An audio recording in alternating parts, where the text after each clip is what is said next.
Yeah, greetings everyone. Today I'll be taking you on the Nigerian Tax Act 2025. Nigerian Tax Act 2025, or it will be implemented. It will become effective January 1st, 2026.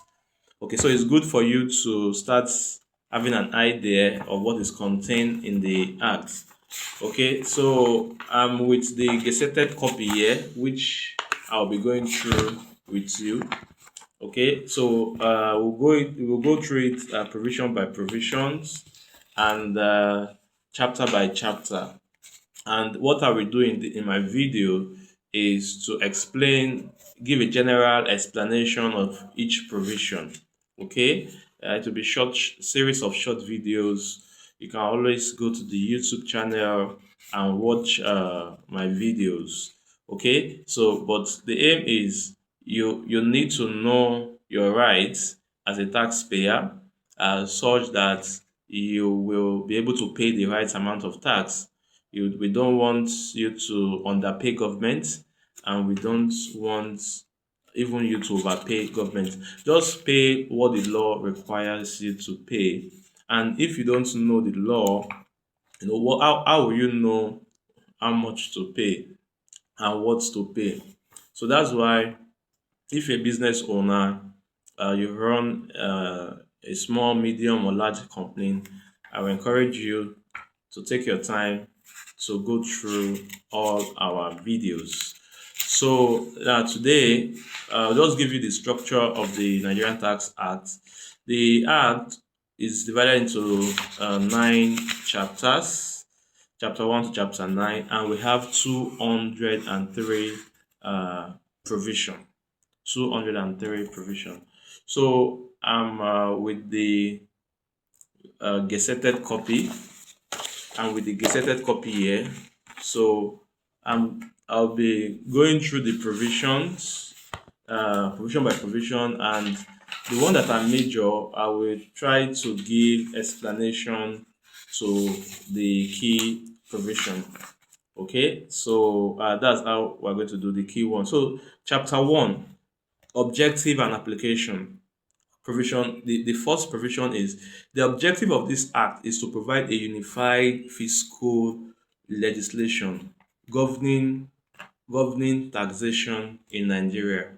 Okay, so the aim of this particular provision is giving us the objective. We want to have a unified law, something that is applicable, in each state, in each, even at the federal, state, or local level. So our tax laws should be in a single compendium. I like the way it is now. It's so handy. You can go through all the tax laws at a glance. Okay, so that's the aim. Unification. Now, provision section 2. That's section 1.